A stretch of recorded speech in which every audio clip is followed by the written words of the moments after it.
So, you know, I want to be sure that we do the best we can to keep you and keep your children healthy. And there are two issues I want us to address together: mental health issues and addiction. Too many people don't get the care they need for either. Fix that. And I intend to work with you to do just that.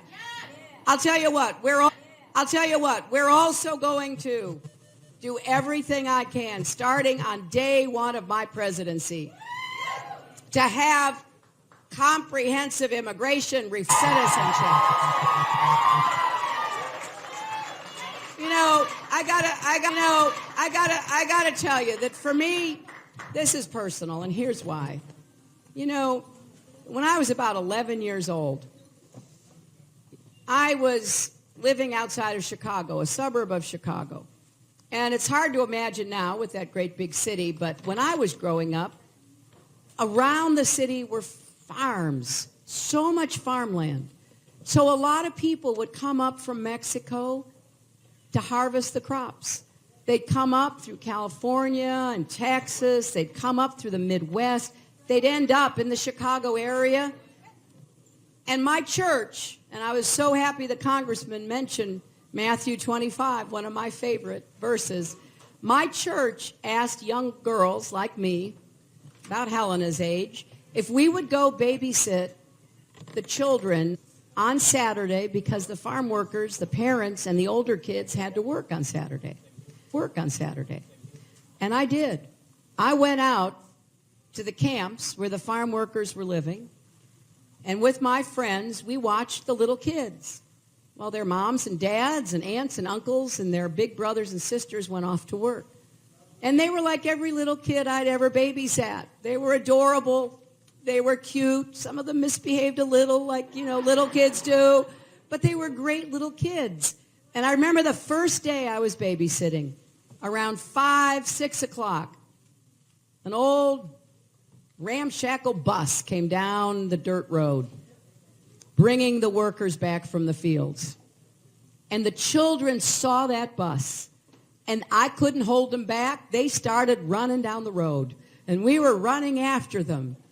And the doors open, and mothers and fathers and brothers and sisters and relatives got off that bus.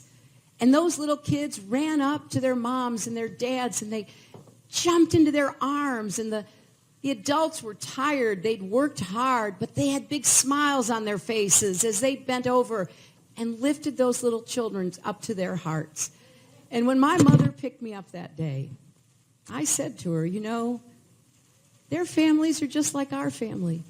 I can remember when my dad would get home from work, when I would and jump into his arms.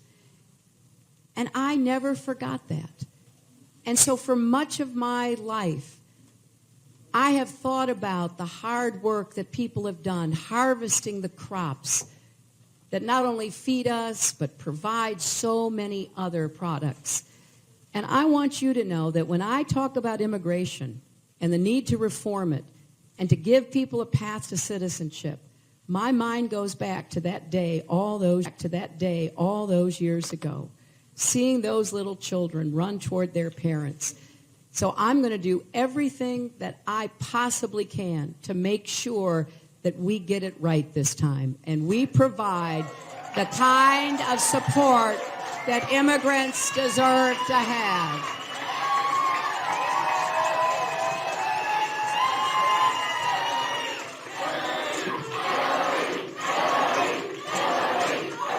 So we have a lot of work to do.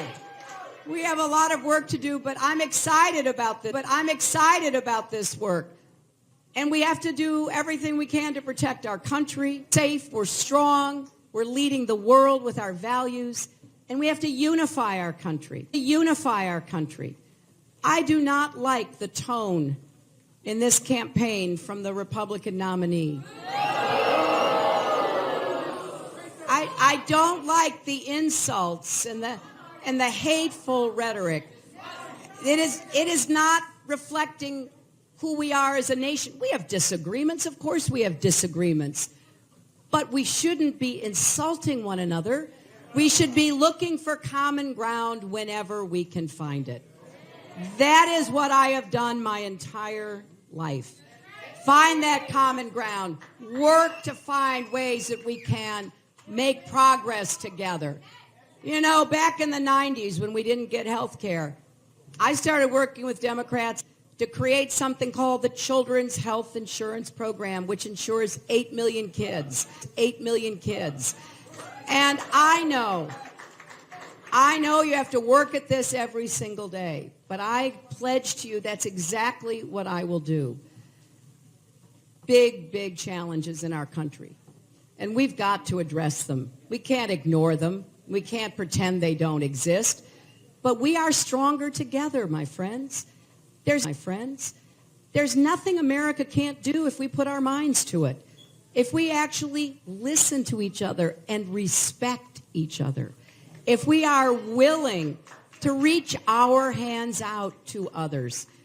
And I'm not saying this just because I've seen it work. I've negotiated ceasefires at conflicts between Israel and Hamas. I've worked to impose sanctions, stop their nuclear program. I've negotiated the release of a blind dissident out of China who was so brave that he found himself with a broken foot, escaping from his house arrest. And I got him and his family out of China. I know we have serious problems at home as well as around the world. But I have a lot of confidence in America.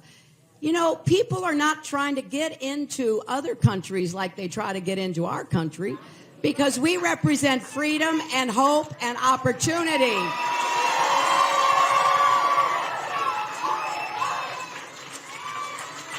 So I got to ask you, I can't work for you, fight for you, stick up for you, stand up for you, unless you support me in this election here in California. And here's what I need you to do. If you've gotten a ballot in the mail, please fill it out and send it back in the next 2 days. If you haven't or you don't do that, please show Tuesday, June 7th. Because I want your support so that I can come out, so that when I go toe-to-toe with Donald Trump, which I'm looking forward to doing,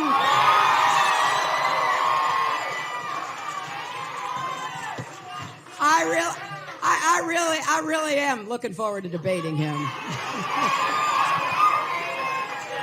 You know, when somebody says that one of his main foreign policy credentials is that he took the Miss Universe pageant to Russia, I'm looking forward to that conversation.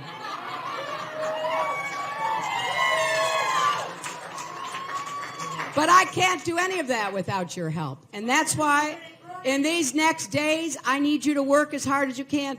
Talk to your family, talk to your friends, talk to your colleagues at work.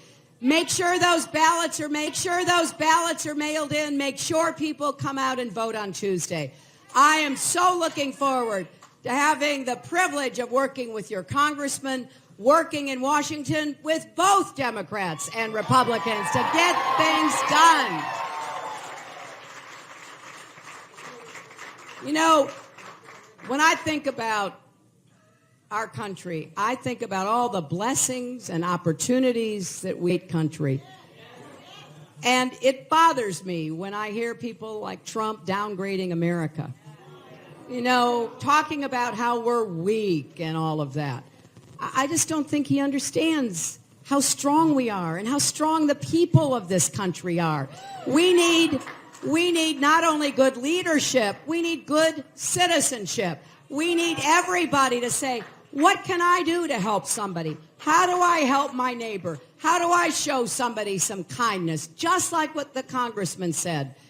When you get right down to it, we got to demonstrate clearly for ourselves, our children, and in my case, my grandchild, that we are in the tradition of Americans who started this country, built this country, went through wars, went through setbacks, financial crises of all kinds. And we are just as strong and determined as ever. That's who we are as Americans. And I don't want anybody running us down. I want us to be lifting ourselves up. I want us to be lifting ourselves up. And that's what I will do if I'm so honored as to be your president.